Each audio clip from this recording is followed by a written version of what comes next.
¿Quién es Ray Ernon? Nos enteramos de este personaje extraordinario por el libro A Dweller of Two Planets, un habitante de dos planetas, cuyo autor es Filos el tibetano, y que fue publicado en 1899. Se trata de la historia de sus encarnaciones en la antigua Lemuria, en la Atlántida y en los Estados Unidos en el siglo XIX. Filos relata minuciosamente su encarnación como Saim Numinos hace alrededor de 13.000 años en la Atlántida y como Walter Pearson en los Estados Unidos en el siglo XIX. Por su propio relato nos enteramos de las pruebas que pasó su alma, sembrando y cosechando karma positivo y negativo, de cómo, con éxitos y con fracasos, lidió con los desafíos de su psicología y de sus propios momentums de karma personal, de su encuentro con Cristo el Señor, que le hizo una profecía, y que se presentó a la hora de su muerte en la Atlántida, y de que finalmente su alma alcanzó la resolución en el siglo XIX. Este estudio es fascinante porque la historia de Filos es también nuestra historia, ya que todos somos atlantes reencarnados. También arroja comprensión sobre el karma y la reencarnación, sobre la gracia de Jesús y sobre la responsabilidad que tenemos de saldar nuestras deudas con la vida. Un habitante de dos planetas es el mejor libro que podemos dar a los serios estudiosos del sendero que son nuevos en estas enseñanzas. Está escrito en un inglés muy comprensible del siglo XIX, con el rico lenguaje de Frederick Oliver, el amanuense que lo recibió en dictado del adepto Filos el tibetano, cuando todavía era un adolescente. En un punto del libro llegamos a la historia del Ray Ernon. Ray es la palabra que en la Atlántida se utilizaba para nombrar al emperador o monarca. Cuando Filos estuvo encarnado como Saim, Ray Ernon era el emperador del país de Suen, que comprendía lo que hoy es la India y una parte de Arabia. Los habitantes de Suen poseían poderes aparentemente milagrosos, entre otros la habilidad de precipitar sus propios alimentos. Estos poderes se derivaban en primera instancia de su estricta adhesión a un código moral impuesto por su monarca. En segundo lugar, los Suernis gozaban de estos poderes por la intercesión de los adeptos de lo oculto de aquel tiempo, a los que se daba el nombre de hijos de la soledad. Ray Ernon era uno de los hijos de la soledad, que eran célibes y no vivían en familia, sino a menudo apartados de la civilización. En casos excepcionales regresaban a la civilización a servir a sus congéneres en el ámbito del Estado y de la Iglesia. Se instruían durante largos años, se convertían en adeptos no ascendidos, y finalmente ascendidos en el curso de una encarnación tras otra. Ray Ernon poseía poderes extraordinarios con los que pudo derrotar a los enemigos de su país, sin necesidad de armas. En un habitante de dos planetas leemos el testimonio de alguien que vio cómo, sin ayuda de nadie, venció a un ejército de 160.000 caldeos. A mi parecer, de los registros guardados en el Akasha. Este es uno de los más extraordinarios que ilustran la magnitud de tales poderes. Gracias a él podemos comprender cuán profundo es el trabajo de un hijo de la soledad, cuán solitario es ese camino, y el gran poder que Dios puede confiar a un individuo no ascendido, incluso a ustedes o a mí, si demostramos ser dignos en todas las cosas y en el uso juicioso del poder de Dios. Testigo de los hechos, Lolix, la hija del capitán del ejército de los caldeos, cuenta con sobrecogimiento en un habitante de dos planetas que Suen había sido invadida por él. ejército caldeo y como no contaba con defensas físicas. Los Suernis fueron tomados prisioneros. Algunos habían sido torturados o muertos. Al ir aproximándose a la ciudad capital, los caldeos se percataron de que un anciano, desarmado y solo, caminaba hacia ellos. Cuenta Lolix que era muy alto. Caminaba erguido como un soldado, y con una expresión de dignidad tal que hacía espléndida su presencia. El capitán de los caldeos le dijo al anciano: ¿Qué es lo que dice tu monarca? El anciano respondió: mi monarca dijo: pide a este extranjero que se aleje antes que mi furia se desencadene. Porque he aquí que lo aniquilaré si no obedece. Mi furia es terrible. Punto. El capitán contestó: vaya. ¿Y su ejército? No veo ningún ejército.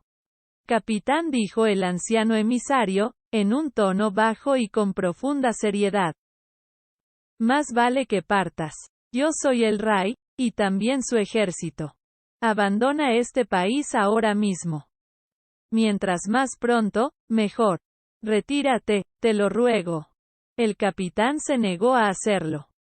Y prometió que atacaría la capital de Suen por la mañana. Ernon intentó nuevamente convencerlo de que partiera, pero aquel rió burlón. Ernon le dijo: príncipe, me da pena por ti. Que sea como tú quieres. Te advertí que te marcharas. Has escuchado sobre el poder de los Suernis y no creíste. Pues experiméntalo ahora. Lolix describe lo que ocurrió después. Con estas palabras, el rey, apuntando con el índice, recorrió el sitio donde se encontraba nuestro espléndido ejército de 2000 soldados, nuestro orgullo. Eran unos cabecillas de enorme estatura. Los responsables de la tortura y muerte de los habitantes de Suen. Los labios del rey se movieron. Y apenas alcancé a escuchar sus palabras, pronunciadas en voz baja. Oh Padre y Madre, IODYVAUYE, fortalece mi debilidad. Que mueran los culpables empecinados. Lo que luego ocurrió, continúa Lolix, horrorizó a los espectadores, tan conmocionados que durante los próximos 5 minutos no se oyó ningún ruido. Tras el gesto del Suerni, sus cabezas cayeron al frente. Sus manos soltaron las lanzas y ellos cayeron por los suelos como embriagados. Ni un ruido, salvo el de su caída, ninguna lucha. La muerte los había sorprendido. Como a aquellos cuyo corazón deja de latir súbitamente. Ernon inclinó entonces la cabeza. Y oró: Señor, haz esto por tu siervo, te imploro. Lolix sigue contando. Cuando me volví a mirar a las víctimas, vi cómo se ponían de pie, una a una. Cada cual tomando su lanza, su escudo y su casco.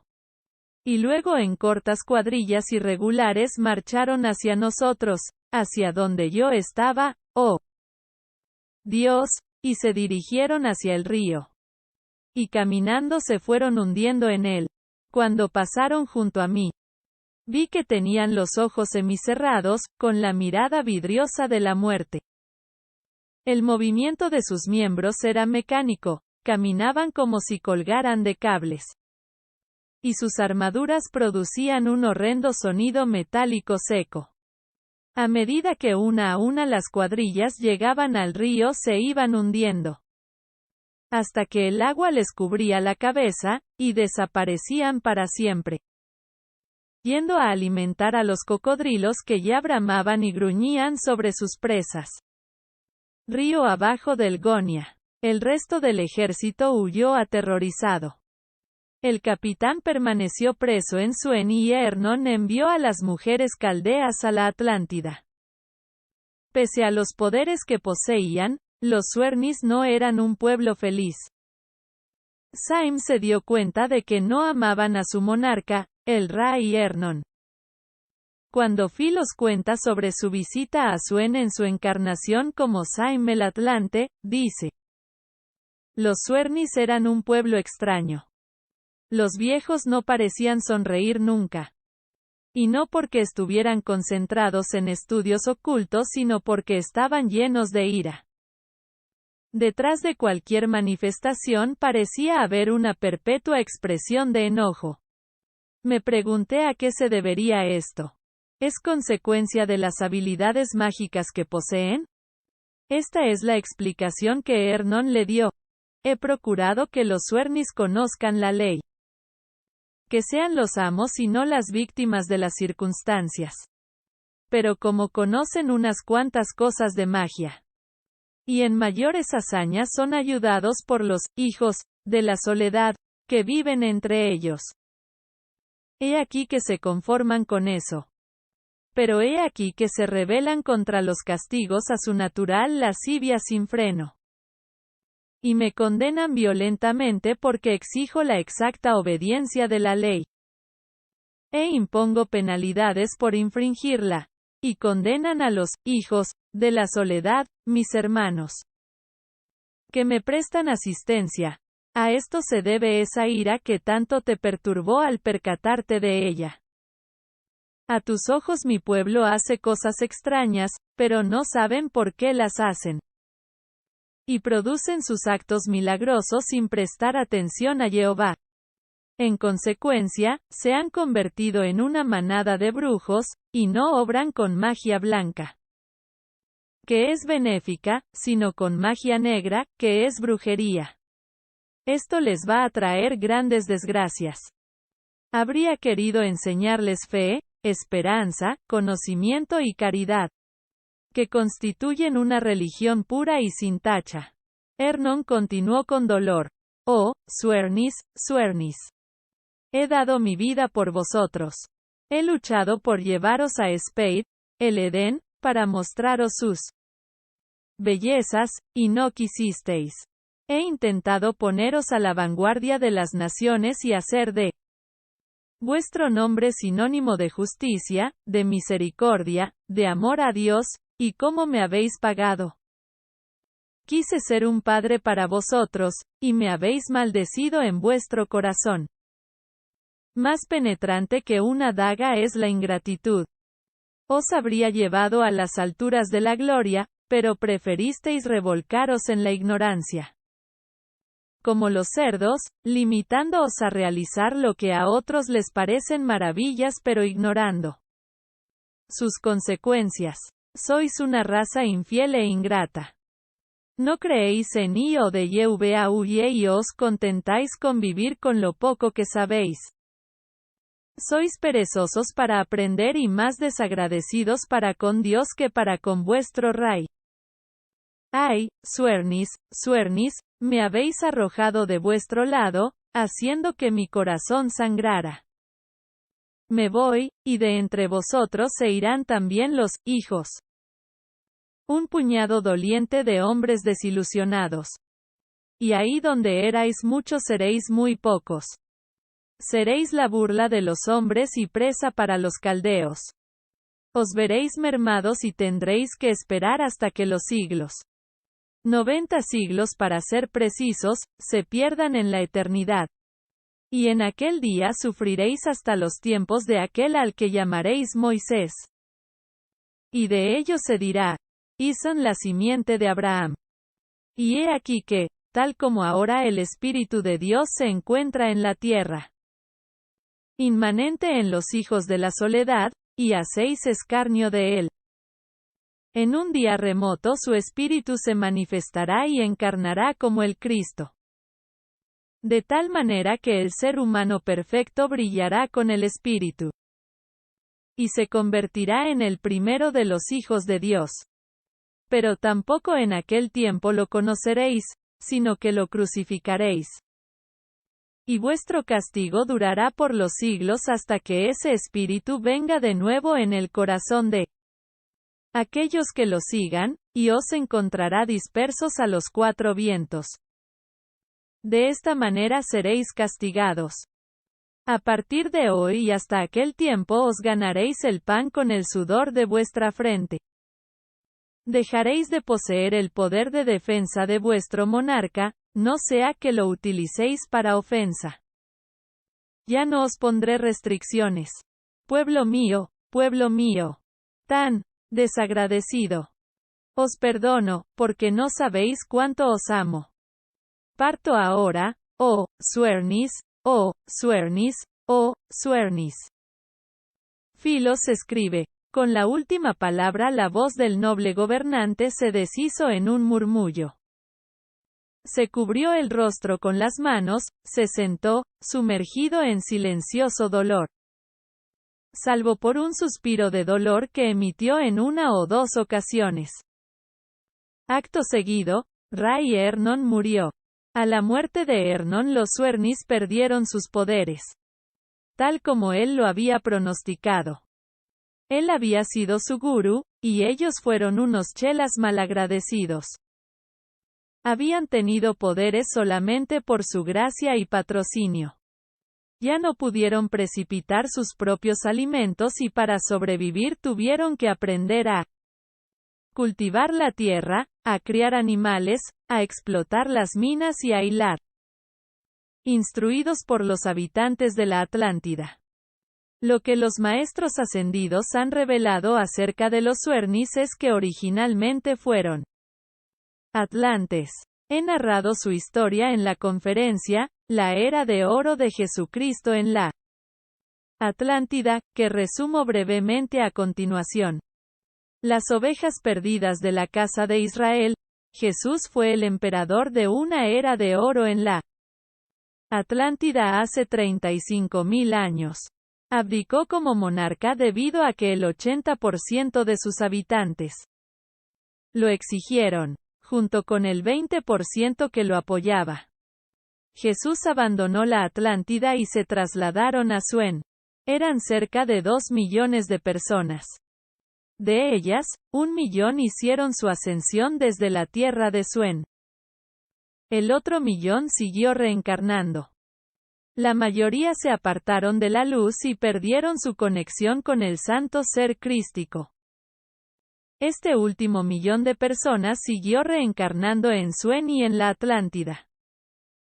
Con el correr de los siglos dieron nacimiento a muchas de las almas que se habían vuelto contra Jesús durante la era de oro de la Atlántida. De manera que en la época en que Saim vivió en Suen estaban encarnados atlantes de aquella era de oro. Esos Suernis han seguido reencarnando y exhibiendo el mismo comportamiento tosudo y obstinado que habían tenido en la Atlántida y en Suen. Más tarde a los Suernis se les dio la oportunidad de encarnar como la simiente de Abraham. Para purgar el karma cometido, algunos al traicionar a Jesús durante la era de oro de la Atlántida y otros al caer en una espiral descendente de evolución en Suen. Debido a estos karmas los hijos de Israel sufrieron el cautiverio en Egipto. Los hijos de Israel han seguido encarnando hasta nuestros días. El millón que había estado con Jesús en la Atlántida y luego en Suen reencarnó en la tribu de José a través de sus hijos Efraín y Manasés, a los que Jacob bendijo como hijos suyos. La tribu de José era una de las 10 tribus del reino norte, de Israel. Hoy, ese millón de almas están reencarnadas principalmente entre los habitantes de las islas británicas, los Estados Unidos y Canadá.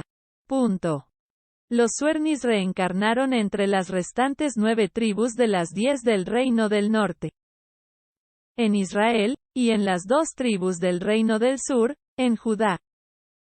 Hoy, generalmente, las 9 tribus del Reino del Norte están encarnadas entre las naciones europeas como cristianos, mientras que las 2 tribus del Reino del Sur, Judá y Benjamín, y algunos levitas generalmente están encarnados entre los judíos modernos. Por razones kármicas la simiente de Abraham ha encarnado también en todas las naciones. Volvamos a Filos el tibetano. Durante su vida en los Estados Unidos del siglo XIX como Walter Pearson, Philos volvió a encontrarse con Ra y Ernon.